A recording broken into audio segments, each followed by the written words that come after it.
જય શ્રી કૃષ્ણ મિત્રો. તો આજે આપણે સત્સંગ એટલે શું, સત્સંગ કેવી રીતે કરવો, સત્સંગ કરવાથી મનુષ્યને શું લાભ થાય છે અને સત્સંગના પ્રકાર કયા છે તે જાણીશું.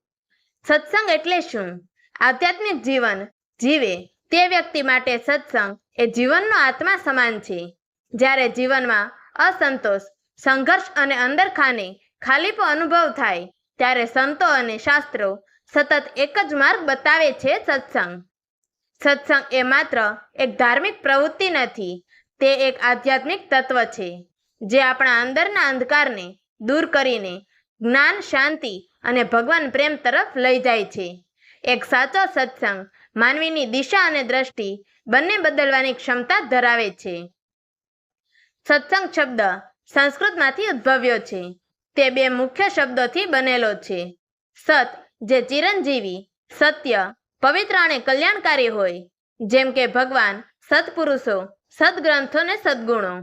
સંગ એટલે સંગત, સાથ અથવા ભગવાન તરફનું જોડાણ, એટલે કે સત્પુરુષો સાથેનો સંપર્ક, સદગ્રંથોનું પઠન, સત્ચિંતન અને સત્કાર્યોમાં જોડાવું એ જ સત્સંગ. સત્સંગ એ એવી સંગતિ છે કે જેમાં માણસ આત્માને ઉજાસ આપે છે, ભગવાનનું સ્મરણ કરે છે અને જીવનના સાચા માર્ગે આગળ વધી શકે છે. વિવિધ ધાર્મિક ગ્રંથો અને શાસ્ત્રો પણ સત્સંગનું મહત્વ અનેકવાર સ્પષ્ટ રીતે વર્ણવે છે. ભક્તો પરસ્પર ભગવાનના ગુણગાન કરે છે અને તેમાં જ તૃપ્તિ અનુભવે છે. મનુષ્યને સદગતિ માટે એકમાત્ર સાચો માર્ગ છે સત્સંગ. સત્સંગ એ જીવનો ઉદ્ધારક છે. જે સત્સંગ કરે છે તેને આ લોક અને પરલોક બંનેમાં સુખ મળે છે. સત્સંગ વિવિધ પ્રકારના હોઈ શકે છે.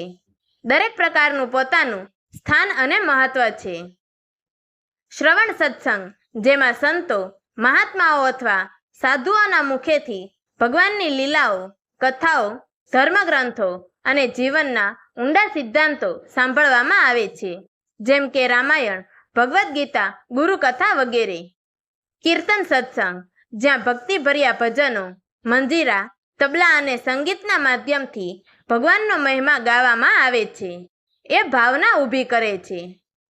ધ્યાન અને સ્મરણ સત્સંગ, જેમાં શાંતિથી એક જગ્યાએ બેસી ભગવાનનું ધ્યાન કરવું અને તેમના નામનું સ્મરણ કરવું, તેને પણ સત્સંગની શ્રેણીમાં મૂકી શકાય છે.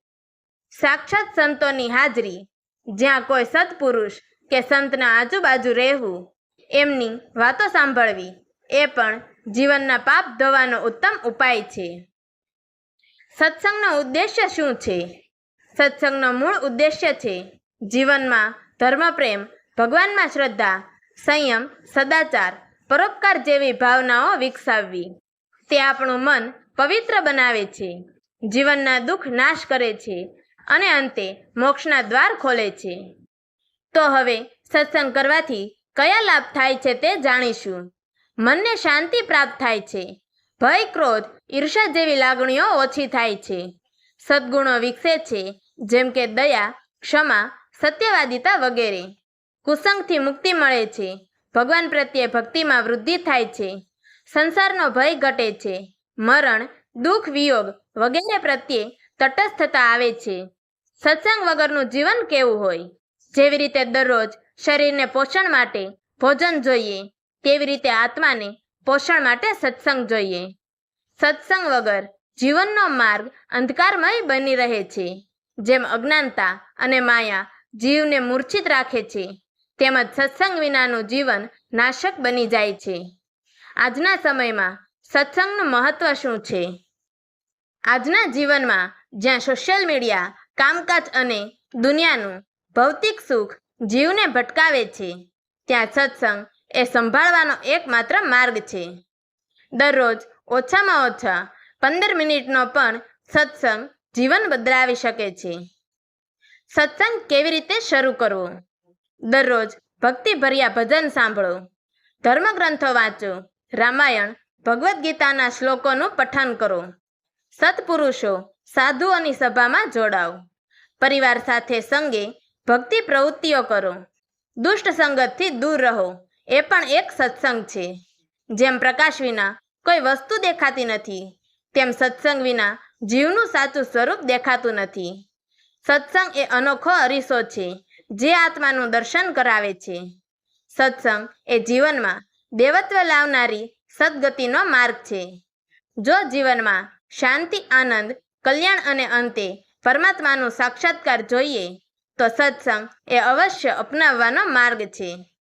સત્સંગ એ જીવના અંધકારને દૂર કરે છે, પાપોનો નાશ કરે છે, પુણ્યમાં વૃદ્ધિ કરે છે, ભયને હટાવે છે અને આત્માને ભગવાન તરફ લઈ જાય છે.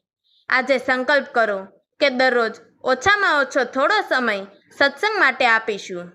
સત્સંગ એ જીવનનું સૂર્યકિરણ છે. જ્યાં તેને હૃદયથી સ્વીકારીશું ત્યાંથી ભય, શંકા અને દુઃખનો અંત થશે.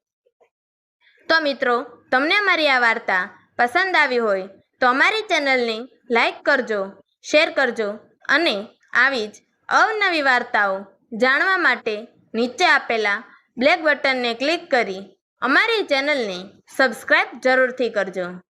તો મિત્રો, અમારી આ વાર્તાને છેલ્લે સુધી સાંભળવા માટે તમારો ખૂબ ખૂબ ધન્યવાદ.